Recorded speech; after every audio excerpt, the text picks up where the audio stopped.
Okay, greetings, sir, madam. We are from Telkom University. Here, we want to present our research entitled Economy Feasibility Study on Solar PV Wind Hybrid Power System in Telkom University. With me, Indra Patmajaya, and my friend, Dea Asari Octavia, as the presenters in this presentation. Outline for our presentation will be on 5 key topics. First, introduction. Second, literature review.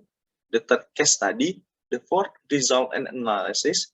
And the fifth will be on the conclusion. And for the introduction, we have the background. The first, based on the 2019 Indonesia Energy Outlook, the demand for electrical energy from 2019 to 2050 is projected to increase by 9 times compared to the electricity demand in 2018 of 254.6 terawatt hour. And this is so much more increment by 9 times. And the second, the Indonesian government targets the use of renewable energy to reach 31% by 2050. And in 2019, it only reached only 9%. Only 9% from the 31% target of the government. So this is still far under the target, as Indonesia has abundance of potential of renewable energy with many sources. And the third, Telkom University seeks to gradually fulfill independent electrical energy by designing, researching, and building the power system of renewable energy. Fourth, this study aims to analyze the implementation of PV wind hybrid power generation technology in Telkom University, and in particular in urban areas in the tropics, or in general by considering technical and economic factors. Literature review. First, we see the potential analysis of wind and sun energy in Telkom University. First, at the location of Telkom University, solar energy has fairly high value as shown in the figure 1, with an irradiation value of 3.496 kilowatt hour per meter square per day. This is average of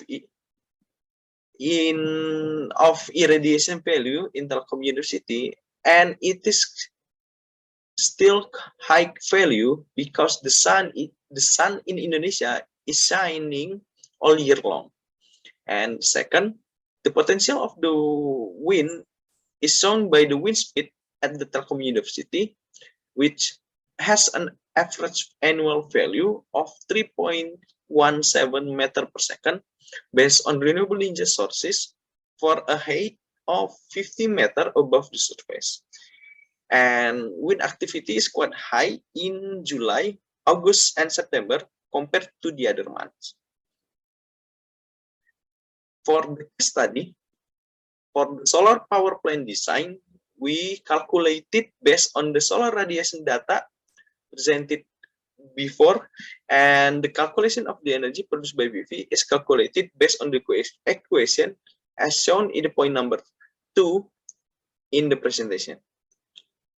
And B, wind turbine power plant design, we produce the design of wind turbine power plant by the equation as shown in the presentation, and it depends on wind speed and area of turbine.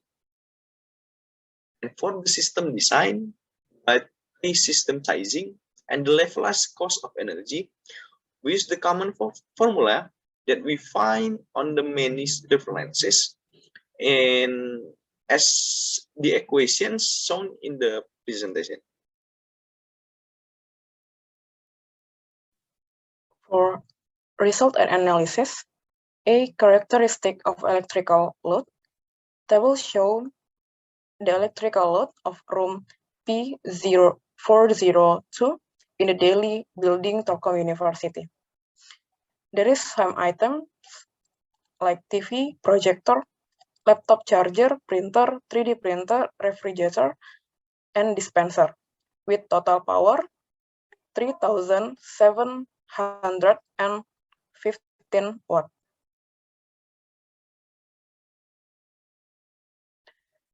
And we will talk about selection of PV.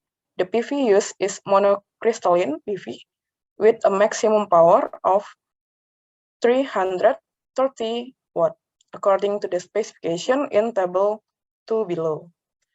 And for maximum voltage,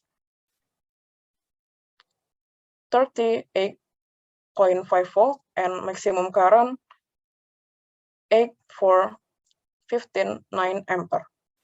And for wind turbine selection, the wind turbine use has a rate power of 600 watt with the specification for maximum power 600 watt and average power 400 watt. For system output power analysis, there is 12 months of system output power analysis in daily building with total power is 879.5 kilowatt. And for economic analysis, the economic analysis of system is solved based on equation with component price for the PV wind turbine power system as shown in table. And for total price is 19,119,4 rupiah.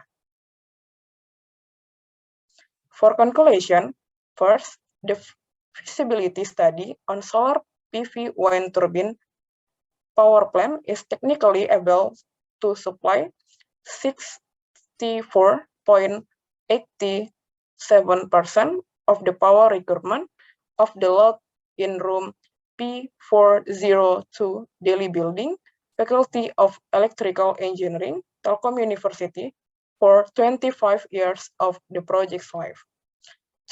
Second, the LCOE obtained for the PV wind solar hybrid power system reached 2,073.56 rupiah per kilowatt hours. And third, the use of the PV wind solar hybrid system can save electricity costs reaching 1,270,000 rupiah per year. And thank you for the attention.